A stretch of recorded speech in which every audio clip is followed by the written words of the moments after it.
자, 환경계획의 개념 및 기초이론, 요 뭐 기초이론에 관련되어진 것은 기초이기 때문에 전체적인 환경계획학의 교과목을 이해하기도 하고, 또 이런 기초들은 용어적인 것들은 제가 많이 여기 넣어놓지는 않았는데요.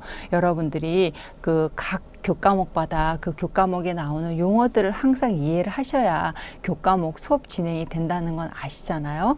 그래서 그런 그 용어들을 좀 습득하는 습관을 미리미리 좀 들여놓으시기 바랍니다. 자, 환경계획의 개념이라는 것은 우리가 개념이라고 이야기할 때는 환경 보전과 환경의 파괴를 예방한다, 뭐 이런 차원에서 이제 환경계획학이라는 말이 이제 있는 거죠. 그래서 그 환경 계획은 결국에는 환경과 계획을 이해하는 거고, 그런 이제 환경과 계획에 대한 어떤 합성어에 있어서 환경을 보전하고 환경 파괴를 예방한다. 이렇게 이게 환경 계획의 개념이고요. 결국에는 재생 불가능한 자원의 보존 및 지속 가능한 발전에 있다. 그래서 환경 계획을 이런 식으로 접근을 해봤습니다. 개념이기도 하고 이것은 어떻게 보면은 목표이기도 한 것이죠. 네. 그래서 개념 접근의 변화가 사실은 처음부터 이렇게 지속 가능한 발전이다, 이렇게 이런 개념과 목표에 있었던 것이 아니고, 처음에는 굉장히 우리의 모든 그 국토 계획이 굉장히 개발지향적이었다, 이렇게 볼 수 있지요. 근데 개발지향적이었다가 환경적 요소의 처리와 규제가 많이 이제 등장하게 되었고, 이러면서 성장의 억제까지도 요구하는 강력한 환경 계획이 이제 도래하게 되었다, 이렇게 보는 겁니다. 예, 그래서 환경 용량의 범위 내에서 신중한 자연 자원의 사용 및 보존과 안정적인 경제 성장 등을 동시에 충족시키는 그러한 이제 강력한 이런 환경 계획의 범위로까지 왔다라는 것을 꼭 기억하셔야 되겠습니다. 자, 그러면 우리가 이제 환경 계획을 지속 가능한 발전으로서 그 이야기하고 있는데요. 그렇기 때문에 지속 가능성의 단계라는 것이 여기 이제 강력한 환경 계획이다, 그렇게 얘기했는데, 아주 약한 지속 가능성, 그다음에 약한 지속 가능성, 현재는 강한 지속 가능성, 이 부분에 있는 거지요. 예. 그래서 확고한 정책 통합과 강력한 국제 협약, 국가 차원의 녹색 개정 확립, 환경세 도입, 환경교육 프로그램, 예, 도입, 환경교육 프로그램 체계화, 지역 발전을 위한 지방정부의 주도적 역할, 이런 것들이 강한 지속 가능성을 위한 단계라고 할 수 있고, 그래서 지속 가능성의 단계에 있어서의 강한 지속 가능성은 어떠한 내용들이 포함되어 있는지 이것을 유념해서 한 번 더 여러분들이 이렇게 줄거놓고 읽어봐 주시기 바랍니다. 뭐 이런 부분들도 우리가 시험에 좀 관련되어진 내용이라고 할 수가 있겠습니다. 예. 자, 지속 가능한 개발의 개념은 브룰란트의 유엔 보고서, 이제 브룰란트 우리가 유엔 보고서는 그 노르웨이 수상이죠. 그래서 그 국제 이제 환경, 우리가 그 유엔 그 환경 계획, 우리가 유넵이라고 하는 거, UNEP, 이제 유엔 환경 계획에서 이제 유엔 환경 개발 회의를 하게 되었어요. 그래서 유엔 환경 개발 회의가 이제 1980년도에 이제 유엔 환경 개발 회의가 이루어지면서 1987년도에 이 노르웨이 수상인 브룰란트가 위원장을 맡게 되었고, 그래서 이제 여기서 이런 그 지속 가능한 개발 보고서라는 것이 작성되어졌죠. 그 작성되어진 보고서에는 보면 미래 세대가 그들의 필요를 충족시킬 능력을 저해하지 않으면서 현 세대의 필요를 충족시키는 것이라고, 이것을 이제 지속 가능한 개발이다, 이것의 정의를 내리게 되었습니다.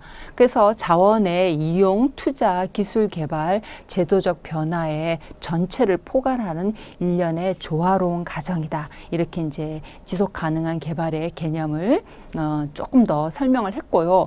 그래서 지속 가능한 발전의 방안, 우리나라의 환경 정책 기본법에도 환경 지속 가능성, 사회적 지속 가능성, 경제적 지속 가능성, 이렇게 나눠 놓고 있습니다. 예.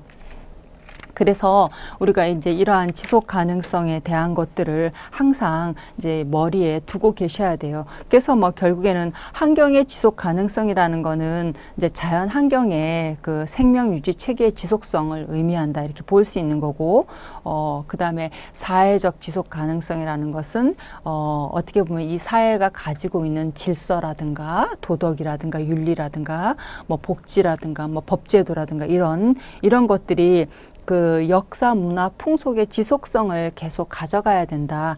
그래야지 사회의 지속성이 보장된다. 뭐 이렇게 보는 거고요. 그다음에 경제적 지속 가능성이라는 것은 그 자연 환경과 이제 앞서 사회성을 이야기했는데 사회를 바탕으로 생산과 소비 과정을 이제 통해 이루어지는 어떤 발전과 성장, 이러한 지속성을 경제적 지속 가능성이다 이렇게 얘기를 하고 있습니다.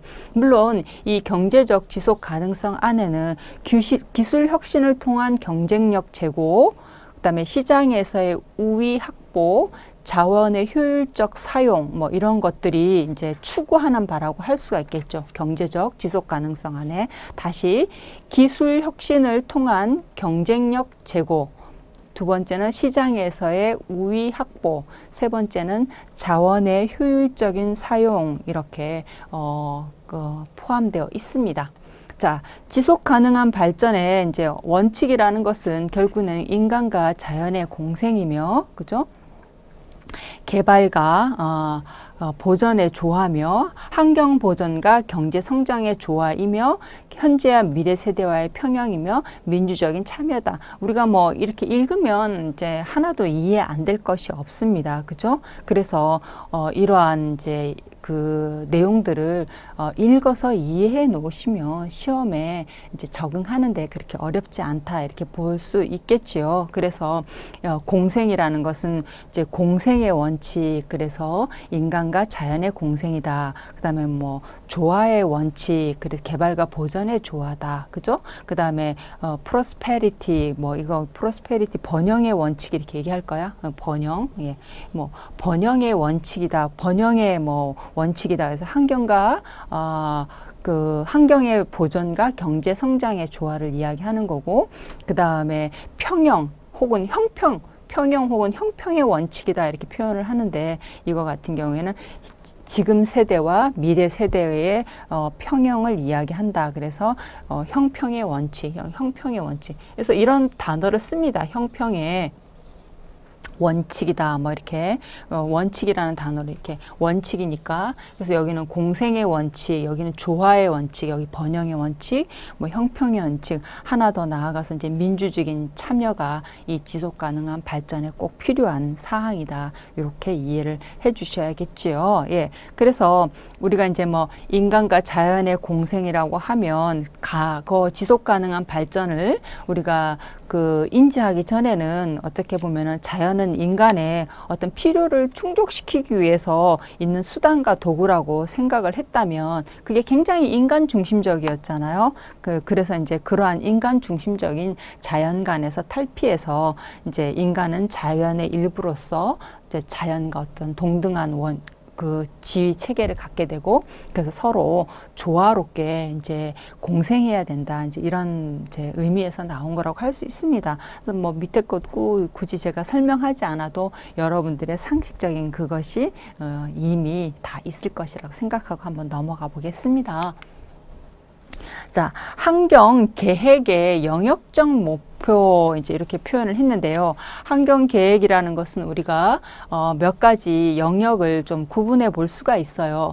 그래서 환경 계획의 영역에는 오염 관리 계획, 환경 시설 계획, 환경 자원 관리 계획, 생태 환경 계획, 심미적 환경 계획, 이렇게 영역을 좀 구분해 보도록 하겠습니다. 그래서 먼저 오염 관리 계획은 이제 대기, 수질 등의 오염원을 파악하고 이러한 것들을 절감할 수 있는 방법이나 기준을 마련하는 것이 오염 관리 계획이다. 그렇게 볼 수 있고, 이제 기술 지원 관점에서 보면 환경 기준이라든가 배출 기준이라든가 환경과 배출의 관계라든가 이런 것들이 어떤 기술 지원 관점에서 또 뭐 이렇게 표지 수치를 만들 때도 필요한 부분이라고 할 수 있겠고요. 환경 시설의 계획은 물질 대사를 제어하는 시설 이렇게 볼 수 있고, 환경 자원 관리 계획, 뭐 자원의 지속적인 공급과 유지를 위해서 필요한 환경 계획이다 이렇게 볼 수 있는 거죠. 네.